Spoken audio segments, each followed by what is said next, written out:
तबला। कई बार हमारे दिल और दिमाग में सवाल आता है कि तबला क्या है और इसका आविष्कार कैसे हुआ होगा। तो आइए आज इसी के बारे में विचार रखते हैं। तो सबसे पहले मैं आपको ये बताना चाहता हूँ कि तबला क्या है। तबला एक संपूर्ण तालवाद्य यंत्र है तथा संगीत में प्रयोग होने वाला ताल वाद्य है, जो मुख्य रूप से दक्षिण एशियाई देशों में बहुत प्रचलित है। तबला दो हिस्सों में होता है, एक छोटा तथा दूसरा बड़ा। छोटे वाले को दायां यानी तबला कहते हैं और बड़े वाले को बायां यानी डग्गा कहते हैं। पहले यह गायन, वादन, नृत्य में ताल देने के लिए सहयोगी वाद्य के रूप में ही बजाया जाता था, परंतु बाद में कई तबला वादकों ने इसे एकल वादन का माध्यम बनाया और काफी प्रसिद्धि भी अर्जित की। दोस्तों, अब बात करते हैं इसके बनावट की। तबला जो होता है वह लकड़ी का बना हुआ होता है और चमड़े के खोल यानी पुड़ी इत्यादि से मढ़ा हुआ होता है। और अब बात करते हैं डग्गे की। दोस्तों, डग्गा आकार में बड़ा होता है तथा लोहा, तांबा, पीतल, स्टील और पहले के जमाने में मिट्टी का भी बना हुआ होता था। ये भी तबले के ही भांति पुड़ी यानी चमड़े से मढ़ा हुआ होता है। चलिए अब हम बात करते हैं इसकी उत्पत्ति के बारे में। गई है। हेलो दोस्तों, नमस्कार। आपका हमारे इस YouTube चैनल में एक बार फिर से स्वागत है। तो जैसा कि अभी अभी आपने इस वीडियो में देखा कि तबला क्या है, तबले का इतिहास क्या है और तबले की उत्पत्ति कैसे हुई।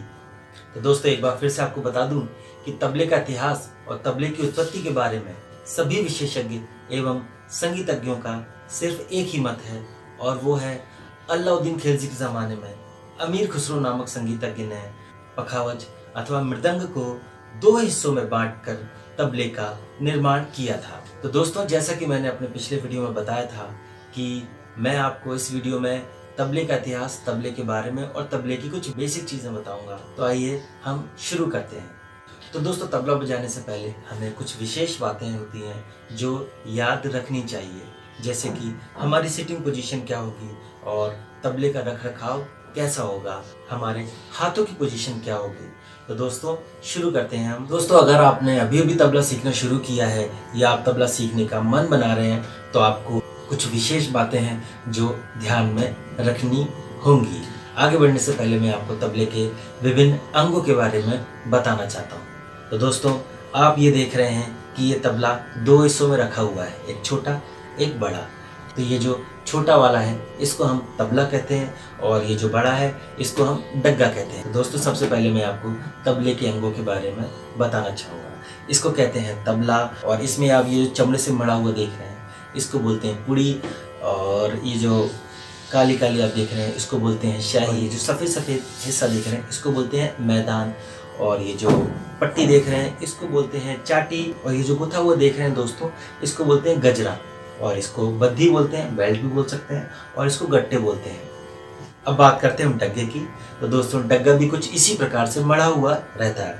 जैसे ये पुड़ी रहती है, ये भी चमड़े की रहती है, और इसमें आप काली काली ये जो देख रहे हैं ये शाही कहते हैं इसको, और ये जो हिस्सा देख रहे हैं दोस्तों इसको मैदान बोलते हैं, और ये जो पट्टी देख रहे हैं दोस्तों इसको बोलते हैं चाटी, और ये गुथा हुआ गजरा, और ये बेल्ट बोलते हैं इसको।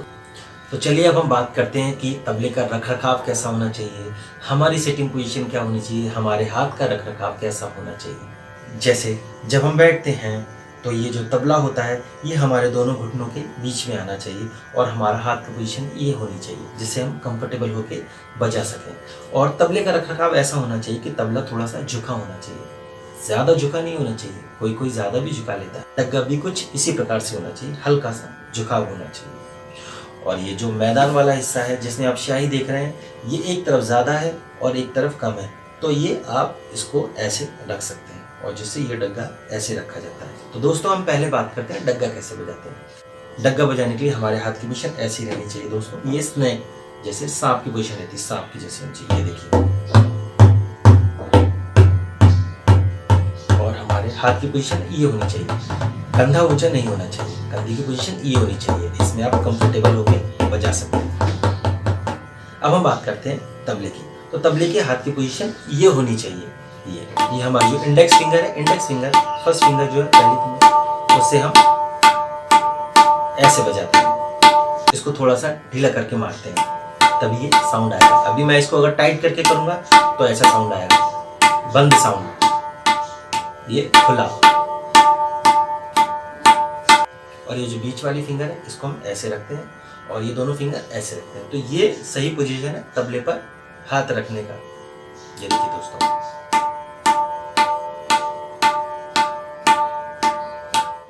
तो दोस्तों इसकी पोजीशन ये होगी जब हम बजाएंगे तो।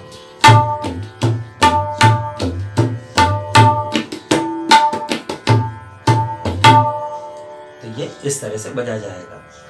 तो दोस्तों तबला वादन करते समय हमें कुछ विशेष बातों का ध्यान रखना चाहिए कि हमारी सिटिंग पोजीशन कैसी है।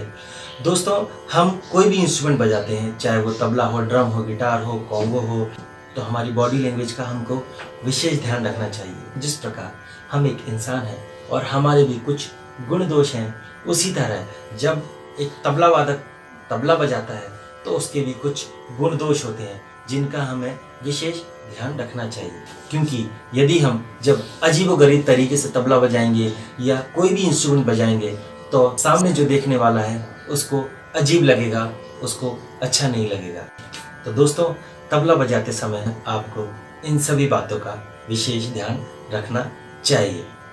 तो दोस्तों आज हमने सीखा तबला क्या होता है, तबले का इतिहास क्या है, तबले की उत्पत्ति कैसे हुई, हाथ किस प्रकार रखना चाहिए। आशा करता हूँ कि आपको ये वीडियो ज़रूर पसंद आया होगा। अगर आपके दिल और दिमाग में कोई सवाल है तो आप हमें कमेंट करके ज़रूर पूछ सकते हैं और जिससे मुझे खुशी होगी आपके प्रश्नों का उत्तर देने में। दोस्तों मिलते हैं हम हमारे नेक्स्ट वीडियो में नेक्स्ट लेसन के साथ। जुड़े रहिए हमारे साथ। अगर आपने अभी तक हमारा चैनल सब्सक्राइब नहीं किया है, हमारा चैनल सब्सक्राइब करिए, लाइक करिए, शेयर करिए, कमेंट करिए, प्रश्न करिए।